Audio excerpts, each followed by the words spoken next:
here we go. Good afternoon, everyone, and welcome to the final session for today. Thank you very much.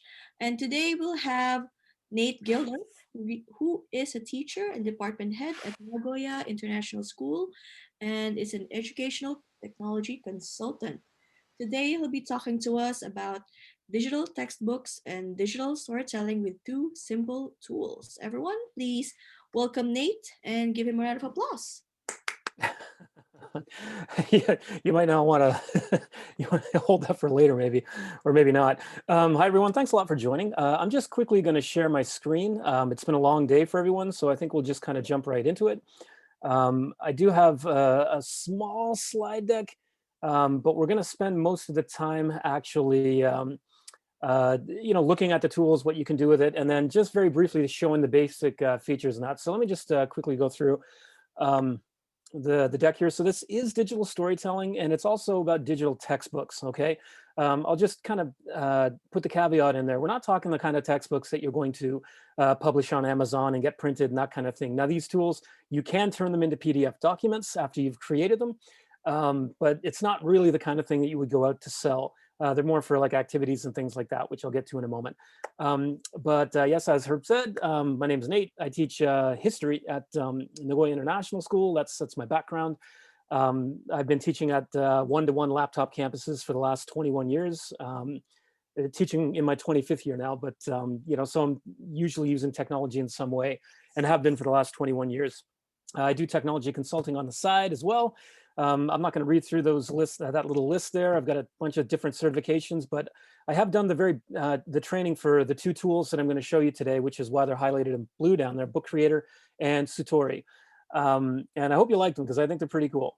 I'll share the slide deck with you later, but you can get me on YouTube, Twitter, my website, and the far one on the right there. That's my training website that isn't quite launched yet, but it's going to have it already has loads of ideas for technology in the classroom, so feel free to check in at some point in time.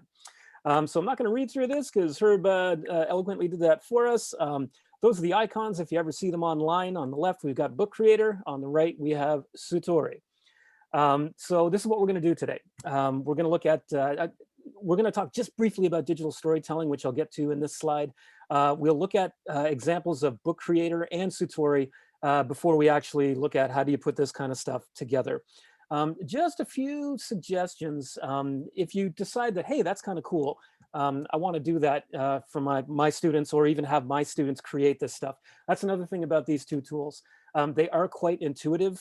So this isn't really just for you to create stuff. Your students can create this stuff as well and publish to the world, kind of giving them voice. But what I recommend when you do that is first, know your intentions. Are you creating something for an activity, for a full unit? Is it going to be an assessment? Plan ahead.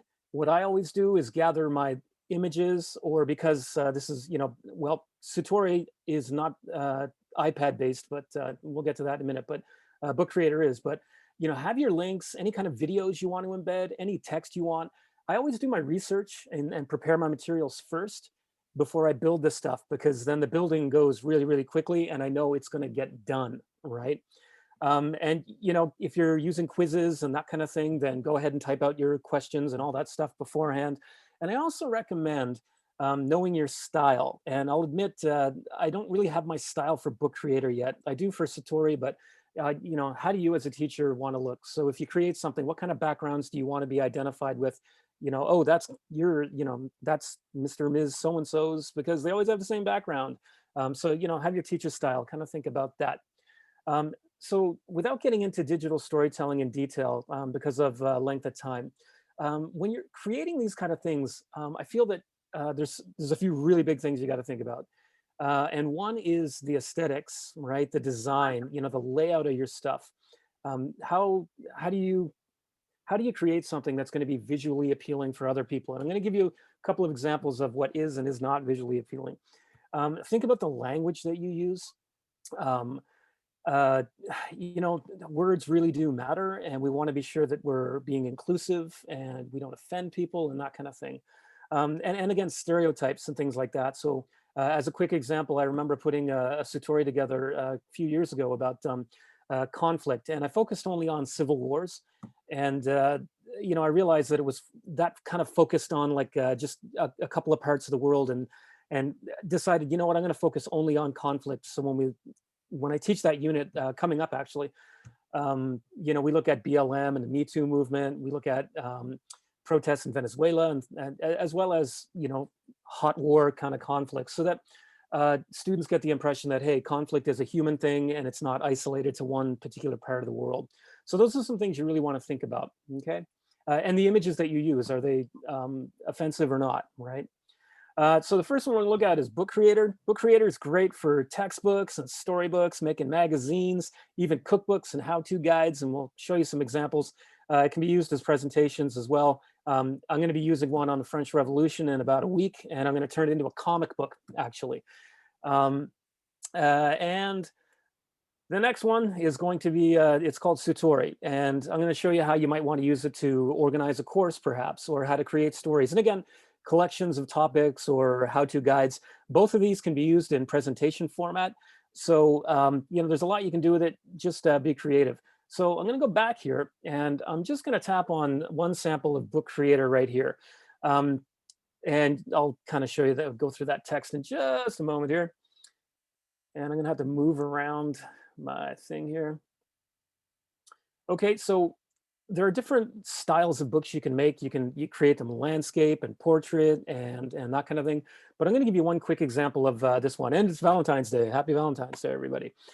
So this, I did some research on the history of Valentine's Day. And so when you share this with students with the link, I kind of put this in a book format. It's a little bit long.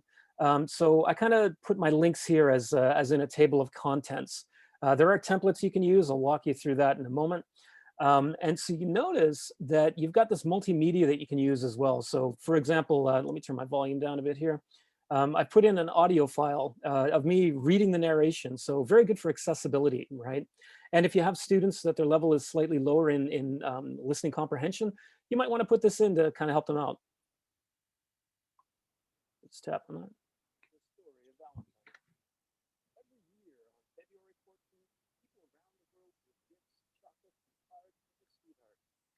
Okay, so that's not going to play the whole thing, obviously. I do intend to put these in for each page kind of thing. Also, you've got these, you can put in images and videos as well. And let's just let that play for a moment.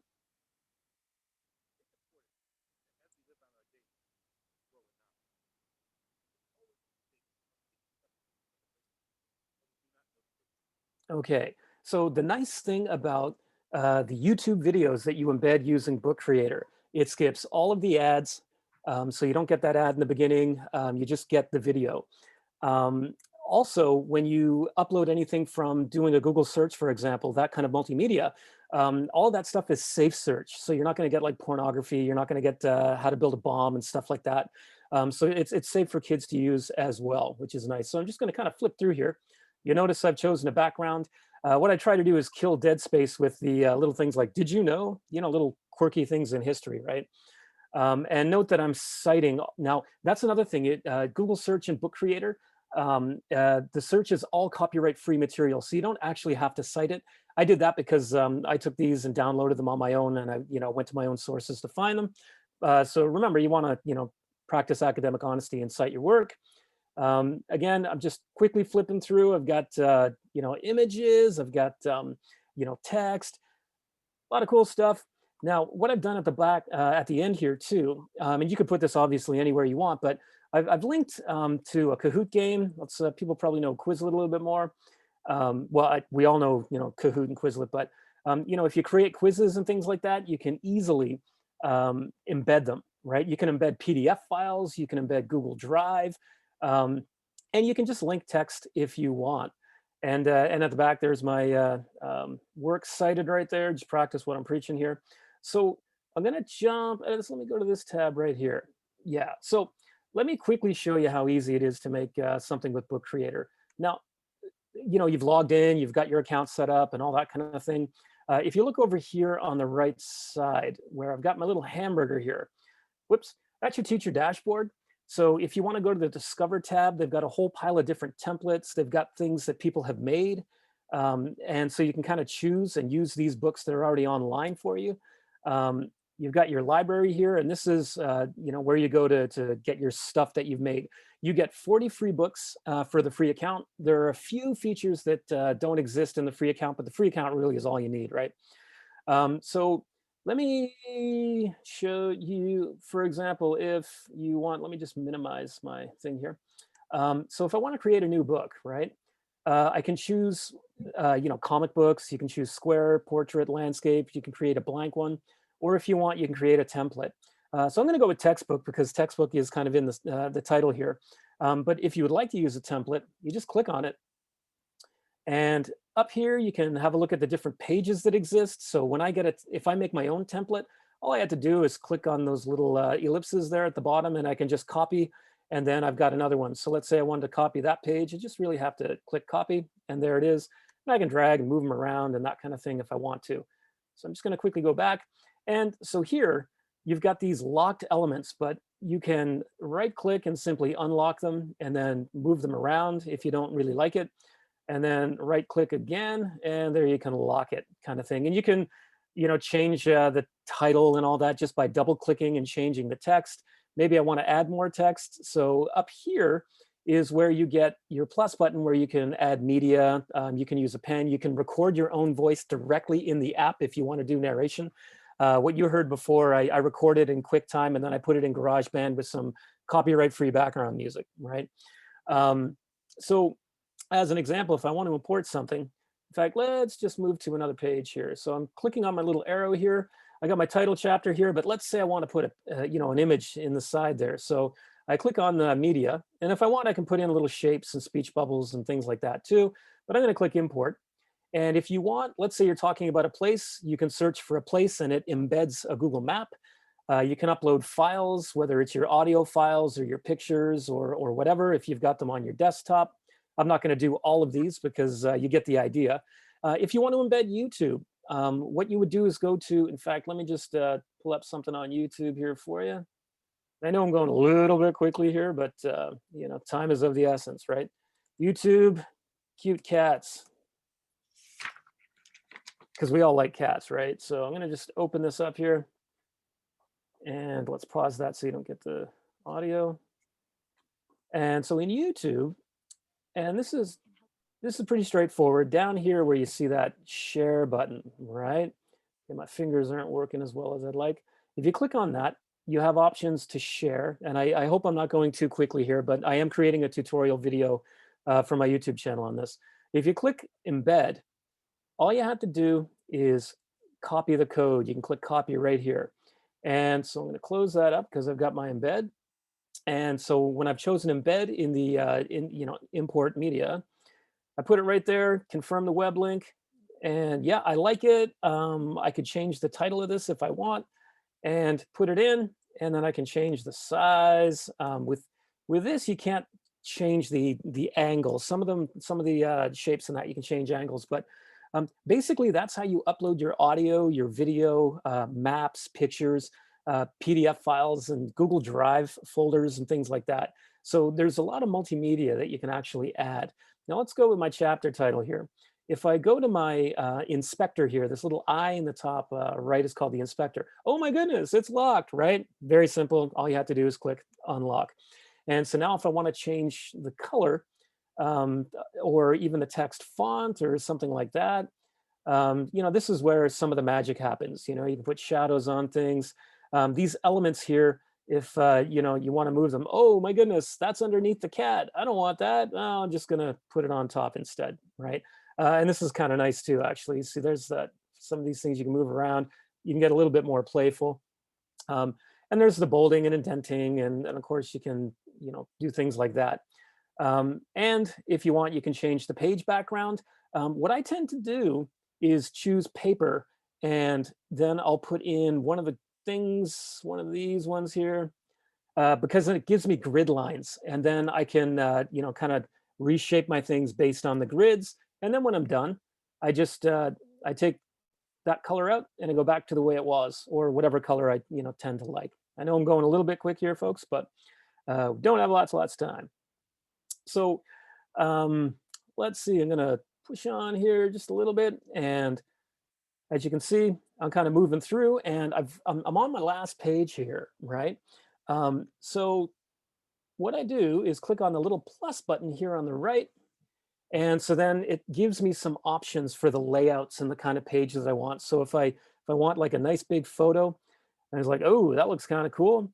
And now if I tap on it, I can trash it and then put my own photo in.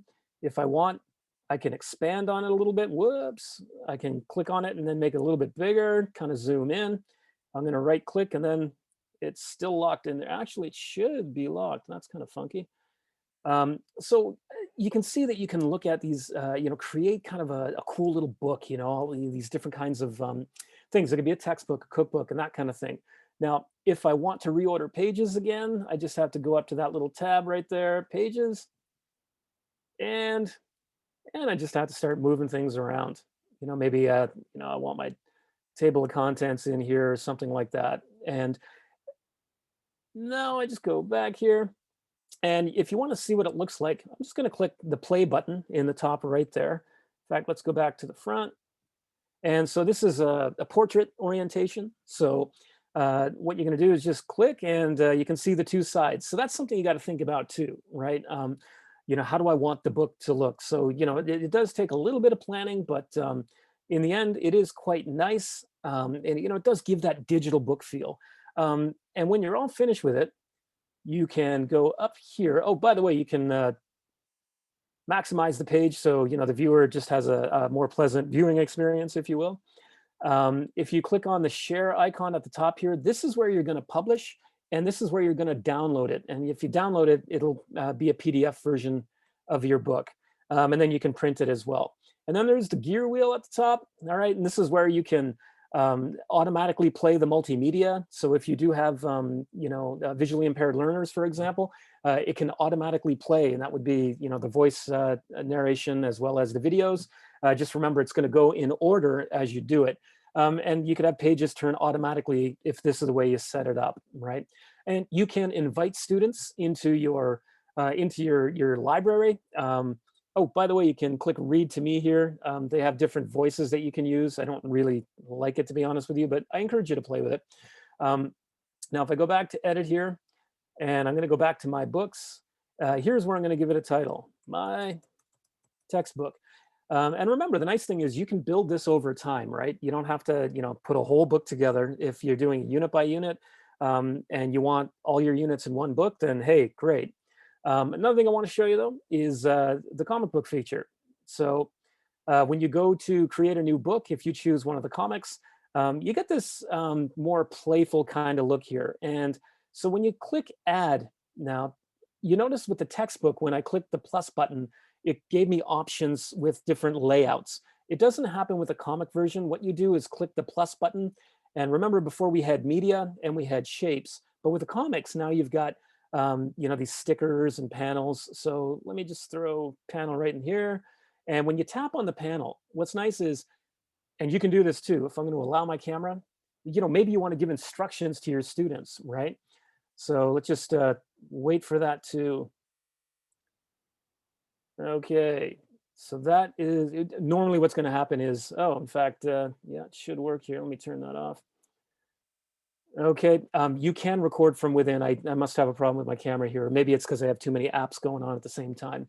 Note here too, if I click the image, I can do my search. Let's go with the Hall of Mirrors.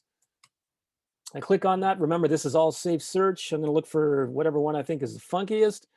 Put that in and boom, it fits nicely right in there. And then maybe I want to add a sticker. Just go, ooh, awesome, zap, amazing, or, put my own thing in here and then my own words. Let's just go with a boom for now.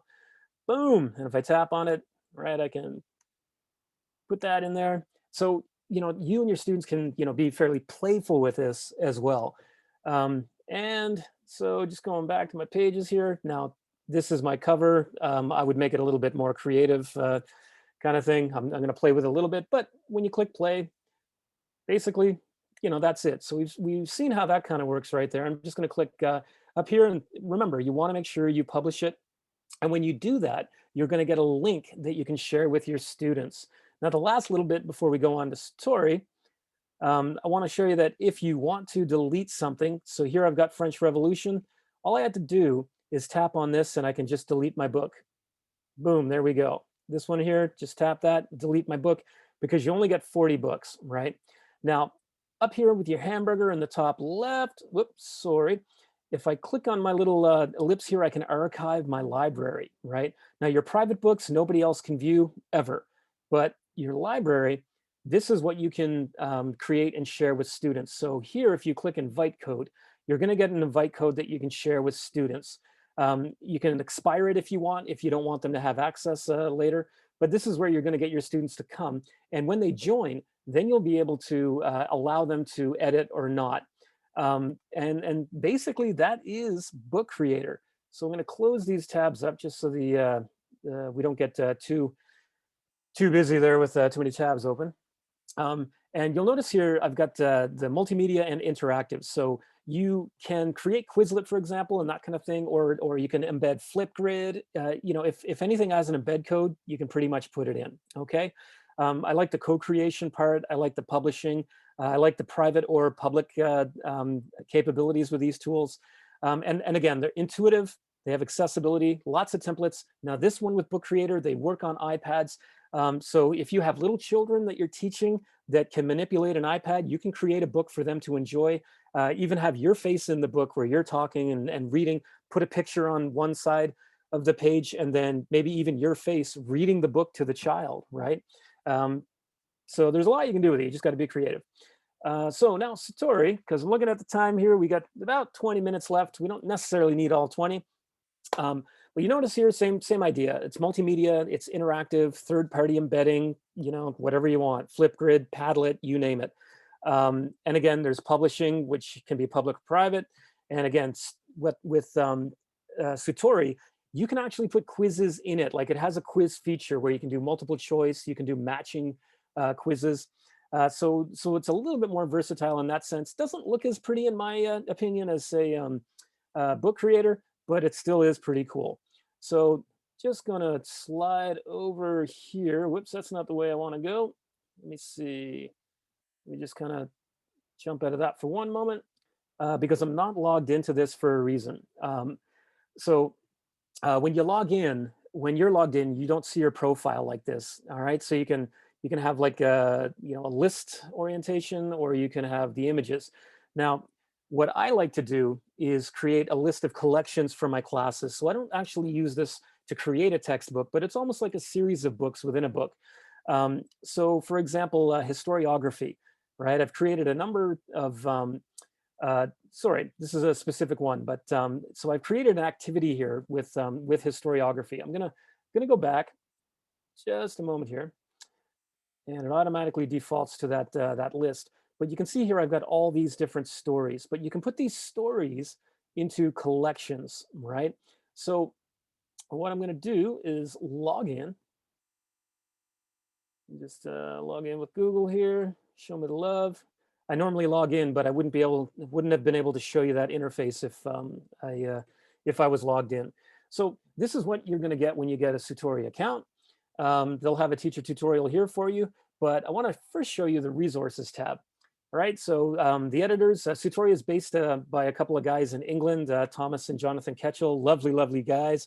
So they have their own editors picks here, but you can search through and see what already exists that you might want to use, and you can copy them, right? So if you like something you've seen among my stories, then go ahead and copy it. Now, what I do like is with the quizzes in here, you've got, you can see the engagement of your students, right? And you can see within a specific story how they've engaged. Now, you just saw some names there, so I'm not going to go and show the responses to their quizzes and how well they scored, but there is a feature where you can, put a quiz within one of your Sutori stories, and then you can export it to a spreadsheet. Now, here, what I've done is created a number of collections, right? So, today's, well, actually, let's go with academic skills, for example, right? So I'm working on one here, how to credit your sources, how to take notes, for example. I will show you what this kind of looks like in a moment. For myself, I don't get to teach everything in history, but I have topics that I am interested in. So I started a different collection called Now That's Interesting. So, the Black Death, right? I mean, pretty timely now that we're living in a pandemic, actually. But when you get creative, think about this. This is something that I've shared with my students in our Google Classroom, is books that I recommend, right? The joy of reading. So I've got books that I literally have all of these books at home. I've read them all, a number of times, and I find them ridiculously interesting. And I've got a couple dozen more I want to add. So if we go back to my stories again, where is one with current events that I want to show you? Hold on one sec. Learning history. Here's another one. Now, as an example, history in the news, right? And this is what I want to show you too, which I think is a cool feature. When something about learning history comes up in the media, I talk about it with my students. So I thought, you know what, I'm going to create Sutori and just put everything there. You can see that it looks, kind of like a timeline, but notice here, I actually took this from National Public Radio. I can download it for free, but of course I do have the source linked. And so I had my students listen to this very short 3.5 minute article. And in the comments, now my grade 11 students didn't do this, but if they're logged into a Satori account, you can have them comment here as well. And if you look on the side, you have this little pop-up table of contents kind of thing. So I'm going to show you one that's a little bit more robust. So it is history of traditions, and I'm going to go with Valentine's Day because it's kind of Valentine's Day. Got to make some brownies for my wife. Okay, so over on the side here again, you can see that I can kind of jump around, and instead of scrolling down through the timeline where I've got all my multimedia embedded and that kind of thing, I've got my quizzes there that the kids can do, and then I can get that the responses from them. Also, if I want, I can do present mode, right? So it does serve kind of as a presentation, right? So I can actually use this when I'm. Isn't that crazy? Um, and so when the students are not in present view, again, the forum, they can use to comment and share their ideas. And I always have a forum at the top. I want to get some kind of pre-reading thinking going on with my students, right? And so all they would have to do really is click on the comment box, and then they add their comments here. I will show you kind of what a real world version of that looks like in a moment. But you can see I've got my multimedia added. Let's see. So I will go back to traditions. I know I'm going at you pretty quickly here, but I did have my students look at the story of Christmas, right? And so you can see here I've got 26 responses. So I'm going to click on that, and then I can see what students were saying. And if I want, I can kind of comment back to them and that kind of thing, right? And if I click on my little button right here, I can view the stats, right? I don't know if you can see that very well, but when I look at the stats, then that shows me the engagement of students. So I've had almost 500 views of this thing. All right, cool. Because I only have like 45 students in that grade level. But you can see here how many times students have looked at things. I'm not going to go all the way through, but you can see like the level of engagement. And you can see scores, and then you can see comments and how many times they've commented. So it gives you a little bit of metric data there. So let me come back to stories, and I'm going to show you very quickly how you might want to make one. And it really is that straightforward. You click on that plus button, and if I want, I can use a template. You can see here we've got a learning diary, reading comprehension, vocabulary. I'm just going to click on blank, but they do have templates that you can use. And so the first thing that I want to do is add a photo in here, right? So if I tap on that, I get my little ellipse here at the top, and I can click edit. And let's say I want to put in a photo. I can take a link from something on the web, or I can upload something from my computer, or from Unsplash. I can use some copyright free stuff. So it's Valentine's Day. Let's look at some cookie brownie cupcake thingies. All right, so I just wait for that to upload.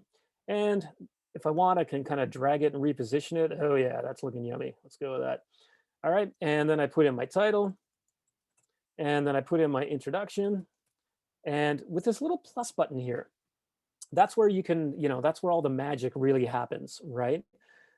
So let's say I've got my title, my intro. What I do tend to do in my introduction is put image source, and then I, cite my image, and then I add a new heading. So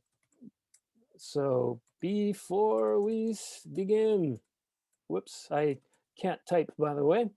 Before we begin, so I'm going to tap that, and then I'm going to tap on the plus button. And I always like to start with a forum, like I said, right? So I tap on that. If I want, I can change the forum color. This is that teacher style that I was talking about. So I like to have my forums brown. If I want, I can keep it in this back and forth, 2-column timeline kind of thing, or I can click this and spread it. And if I want to add some media to it, I can, again, upload videos. You can record your voice, that kind of thing. Maybe I'll put some pretty little flowers in there. And so now I have an image to go with this. Maybe it's going to be, look at the image. What is happening here? What does this remind you of? What do you think of? That kind of thing. And so I just tap on, and I can just keep adding my content. So for example, if you want to add, a link to an external website, if you click on link, then you can, here's all these different third-party apps that you can embed. So if you get the link, for example, to a Quizlet quiz or a Kahoot or maybe a Padlet that you want your students to engage with, it can be more interactive than just the app itself. You can see Spotify, TikTok, and all that stuff. For the sake of time, I'm not going to put a whole bunch of links in there, but I will point out with YouTube. All right, so let's go with cute cats again. So if I click that, and then hey, there we go. Now, it's better to get the link to the video that you want to use. You would just have to copy and paste that. But here we go. And then, people can comment on the video after watching it. I recommend really short videos. When I put videos in any of this stuff, I always look for those ones that are only about 3 to 5 minutes. And then again, you can change your border to give it that style that you like or your aesthetic. If you want to create a multiple choice or a matching quiz, it's pretty straightforward. You just tap on it, and after you've made your quiz, all right, so it says quiz, question 1, and then answer 1, 2, I'm gonna add another one, whoops, 3, and let's say question 2 is the correct answer. I tap out, but note, I can always edit, and I can trash it if I want, and I can push it out or push it back in. I can drag these things around. Whoops, didn't mean to do that. Pop on that. Sorry. So as I do that, maybe I want to put that up above that, and I've just kind of flipped it around a little bit. And so when the quiz is taken, hey, it's correct. If I did that, nope, try again. So they'll be able to do the quizzes if they're not logged into an account, but the data won't be recorded, right? So very quickly, all of these work pretty much the same way, right? You want to put in an audio file, you can record it. And we'll allow my microphone. Hey, everybody. Thank you for coming to this session. I hope you're going to be inspired to create your own stuff, and maybe other students will too. And I'm going to click upload. I'm looking at the time here. We're getting down to the last, say 12 minutes. So I'm going to start wrapping it up here because I know it's been a little bit quick, but let's see how that sounds. Okay. And one last thing, though, I will point out that, you do have, a bibliography you can throw in. It's already pre-formatted for you. Bibliographies, as you know, should not have bullets, so I don't know why that happens. So you might want to, play around, do a little bit of reformatting and that kind of thing. So let me just, again, give you a quick little real world story. Or actually, you know what? What was it? I think it is Valentine's Day. On this one, yeah, I haven't put it in. I've got some Quizlet stuff. Actually, it's way at the bottom here. Let me just kind of jump down a bit. Yeah, I've just very quickly added links to the text, right? So learn the story of Halloween here, and that'll take you to other stories. And I've also linked text here to play Kahoot, Quizlet, matching, and flashcards. But you could embed those as well if you want, so it kind of is in a bigger box and that kind of thing. I just got a little bit lazy. So I'm going to stop sharing my screen. I will, before I do that, though, just make this public on the web. Anyone with the link here? Anyone with the link? Copy, good. And I'm going to throw that story back in the chat here. Okay, so do we have any questions? I know that was kind of fast. It was a bit of a crash course. I do have some tutorial videos I'm going to be working on within the next week. If you're kind of like, oh, I don't know how to do it, but you'll be able to kind of go at your own rate. But throw in the chat, like, do you have any ideas of what you might, the link I threw in, let me throw it in again. Oh, that was a direct message, sorry. There we go, now you got it. Thank you. Yeah, throw in the chat, like what might you use this tool for? Will you create a textbook? Will you create a cookbook? Will you put pictures in with you and your own video recording of yourself, you know, walking your students through the pictures or something like that? I don't know. And I can't quite hear you there, Herb. I can see you Sorry. talking. But... Thank you very much, Nate. So does anyone have any questions? Okay, I'll start. So thank you very much for talking to us about Story and Book Creator. So what are the main differences between the two apps? Well, as you can see, they look quite different, right? Like one looks more like a timeline, that would be Satori, and then Book Creator just gives you a range of different kinds of you know, options for layouts and traditional, you know, books and magazines, if you will. I personally feel that they're both really intuitive. That's something I like about it. I think, you know, kids from, like, we've had kids making Book Creator books on iPads, you know, from as early as grade 3, you know. Book Creator as well is supported in 120 different languages. Now the interface, if you log in Japanese, for example, I'm not sure how that looks. I haven't done that, but it does recognize 120 different languages. So if you speak into Book Creator in, you know, Nihongo, you know, boku wa kanajin desu, then, you know, it'll come up in Japanese. So yeah, I think the big difference is really the layout and the look and the feel. And again, with Satori, you can get that the metrics from students doing quizzes if they've got the account and you've invited them in, which Book Creator doesn't have. Book Creator and Satori, by the way, they have their own teacher certification programs. Doesn't really take a long time to do, but if you like to have those badges, so to speak, it's something that you can do. You could do Book Creator in, you know, you can look at all the videos and do the quiz in about maybe an hour and a bit. Learning how to use it, obviously, is going to take a little more time, but I think they're really fun tools. Like, I mean, they're pretty cool. I hope my students get into it when we get into our next unit. But yeah, I think it's cool. I teach classes related to reading, but I use graphic novels, so it's something that I can actually use in my classes. yeah, and the thing is too, students can be, you know, content creators as well, right? You know, it gives them a little more agency, a little more voice. I mean, you could have like some kind of book fair where students create their own, you know, 5-page books to tell a quick story, you know, and it could be whatever, a magazine or a comic, you know, manga style, and then put it out there to the world, you know, and then people could vote for their favorite one, perhaps, if you're into that kind of thing, you know. There's just a lot you could do with it, I think, you know. Cool. Does anyone else have any questions? I had one question. Sure. You mentioned that the Book Creator can be done entirely with a iPad. Yep, you got it. Okay, because the elementary school students that I have, nearly none of them have a home computer. Mm-hmm. So it's been kind of limiting to even kind of make anything that they could interact with in terms of like a regular mouse and a keyboard. So what I would recommend is, you know, make sure the students have the same iPad each time if they're, you know, creating something over time. That way, when somebody else logs in, you know, that's the thing with shared devices, right? You got to be careful about that kind of thing. But the iPads, yeah, it's pretty intuitive. If I'm not mistaken, Book Creator, I believe, started as an iPad app, which is why it's quite well developed as an iPad app. Sometimes things are browser, and then they turn it to an iPad, and you don't get all of the features, right? That happens with a lot of Google products, for example. But Book Creator, yeah, it's got loads of features on the iPad. So yeah, you're good to go. Thank you. You're welcome. Thanks for joining. I think we have time for about one more question. Yeah.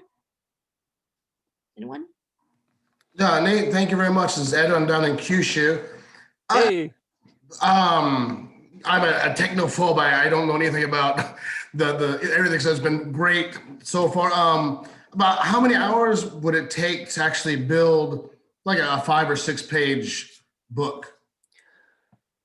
This is why earlier I said do your research and your writing first, because that's, and again, it comes down to how quickly you get used to using the tool.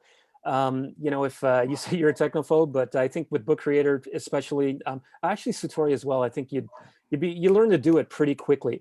My feeling is get the links to the images you want to use or put them on your desktop, and the video links and the text that you want to use with your titles and headings. When you have all of those, it's just, copy, paste, and then you can play around with the aesthetics and that kind of thing, right? So a 5-page book, I think you could, if you've got all that stuff ready to go, you could probably create it in less than an hour, I would think, unless you're like me and you kind of like, oh, I don't like that color, and oh, that's out of place, kind of thing. So. Oh, fantastic. Thank you. Very educational. Appreciate it. Oh, hey, great. Thanks for joining. And I know, let's see, Cassie, there's got the future is now. Yeah. The future Put is yourself in a now. book. But you're right. You're so right. Here, like literally, you can video record yourself and put yourself in that book. It's pretty cool. And then your students can actually see you in the book, especially if you're teaching remotely and you've got young kids. Or if you have learners, again, you could have the text on the side or even a picture, and whether you're narrating the text and they're looking at your face doing it. I mean, that's pretty cool, right? Very, very cool. I also liked how you can make a comic and everything, and how they have all of the speech bubbles and panels and stickers and things in there for you. That's super cool. Yeah, for my French Revolution thing, I decided I've got something. I had something on Sutori, but I'm just going with a comic. Their kids are in grade 9. I think they'll enjoy it a lot more. Yeah, thank you so much. No, thanks for joining. It's been a pleasure. Hope you had a good day. Yeah, I wish we had that when I was a kid. Yeah, me too, right? Mind you, I used to draw a lot. I wanted to be a cartoonist when I was a little kid, so I used to draw my own comics and stuff anyway, but yeah. Okay, anyone else? Okay. Feel free to reach out anytime, folks. I think y'all can find me on OTJ and Facebook and that kind of thing. Yeah, great, Susan. Thanks. I think your students will like it too. Mine do. So great. Thanks, Ellie. Yeah. So shall we wrap up? Sure. Yeah. Okay. So everyone, thank you very much. Thanks, Mercy, too. Yeah, the last session, it's a great session by Nate. We learned a lot of stuff, like what I said earlier. I wish we had this when I was a kid. I would have loved this. But I think I will be using it anyway. So everyone, have a great day, and happy Valentine's. So this is our Valentine's date with Nate. The heart mark. That's funny. I'll post links to the Valentine's Day stuff I've showed you in OTJ. Thank you so much. Yeah. Thanks, everybody. Let's give a round of applause. Thank you, Nate. Thanks. I appreciate you joining. Yay. Inspiration. Thank you. Thanks, everyone. Take care. Thank you very much. Thank you. Cheers. Thanks very much, Herb. I appreciate it. Yeah. Okay, it was great. Learned so much today. Okay. Yeah, sorry. I forgot to say thank you to you at the very end there. I apologize for that. Whoops. No problem. Yeah, I'm still here, Yeah, but people have left, half of them, right? So anyway, thank you very much. I do appreciate it.